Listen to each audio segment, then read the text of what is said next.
Please میرے سوال کو اگنور نہ کرنا اور مجھے یہ بات بتانا کہ آج مولانا سعید احمد اسد صاحب کا انتقال ہو گیا ہے، آپ ان کے بارے میں کیا کہتے ہیں؟ بھائی عبد الباسط، حضرت مولانا سعید احمد اسد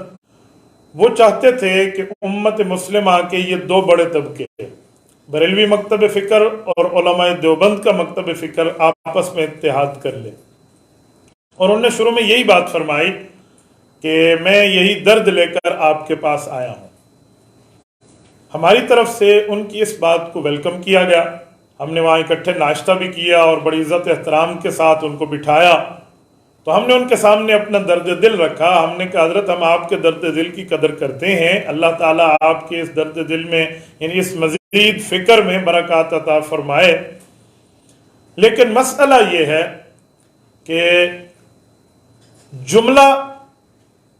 عوام میں یہ بات مشہور ہے کہ علماء دیوبند بریلوی مکتب فکر کے نزدیک نعوذ باللہ کافر اور پتہ نہیں کیا کیا کے الزامات ہیں۔ اگر ہم اتحاد امت کے لیے اکٹھے بیٹھیں اور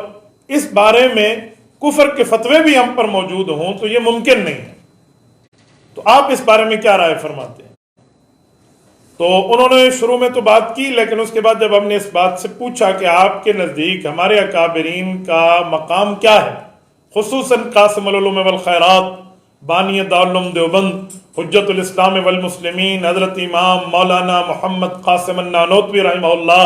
اولاد حضرت ابوبکر صدیق ہیں، اسی طرح حکیم الامت حضرت مولانا محمد اشرف علی تھانوی رحمہ اللہ حضرت عمر فاروق رضی اللہ تعالیٰ عنہ کی نسل سے ایک بہت بڑی شخصیت ہے،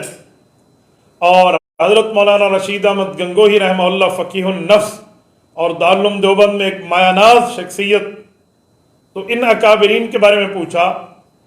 اللہ تعالیٰ حضرت مولانا کے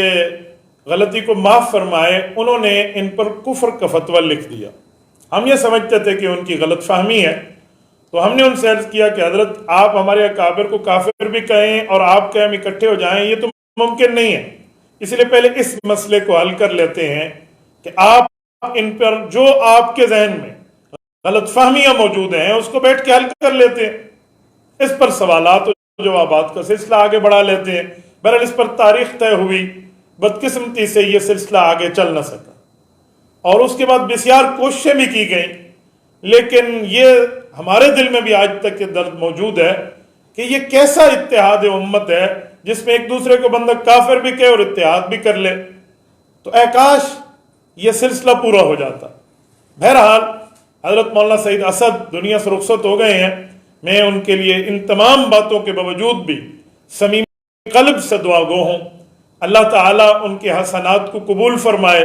مسائی جمیلہ کو قبول فرمائے، رب کریم ان کے آخرت کے منازل کو آسان فرمائے، اللہ پاک ان کی غلطیوں سے لغزشوں سے درگزر فرمائے،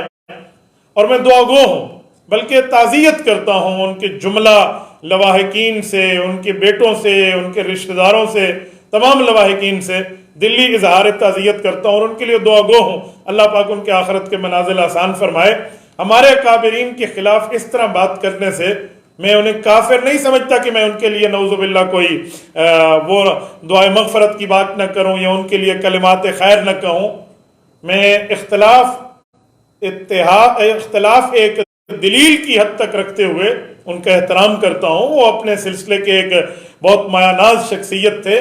یقیناً مکتب بریلوی میں ان کے جانے کے بعد ایک بہت بڑا خلا پیدا ہو گیا جس کو ان کے تحت ان جیسا کوئی بندہ شاید پر کر پائے یا نہ کر پائے جو ان کے ایک شخصیت کے معاملے تھے۔ بہرحال یہ امید رکھتا ہوں کہ رب کریم ایسے رجال کار کو پیدا فرما دے جو اتحاد اور حقیقی معنوں میں اتحاد اور امت کے جمع کرنے کی ترتیب رکھیں، اور ایک دوسرے پر یہ جو کفر کی مشین چلائی ہوئی ہے اس کفر کی مشین سے باز آ جائیں اور امت کو اتحاد، اتفاق، یگانگت، تعلق اس کی بنیاد کو لے کر اکٹھا ہونے کی چلنے کی اللہ تعالیٰ توفیق عطا فرمائے۔ اگر کسی مسئلے پر اختلاف ہو تو احترام کے ساتھ، عقیدت کے ساتھ، دوسرے کے اس کے